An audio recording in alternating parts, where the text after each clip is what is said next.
சொக்கநாதன் பெற்றெடுத்த பிள்ளையாராம்.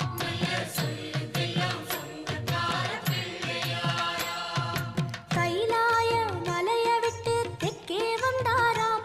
இந்த பிள்ளையாரு பட்டி கண்டு இருந்து விட்டாராம்.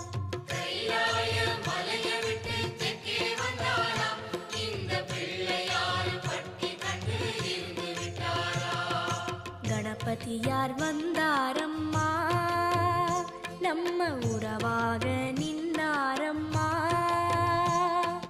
கணபதியார் வந்தாரம்மா, நம்ம உறவாக நின்னாரம்மா. சொக்க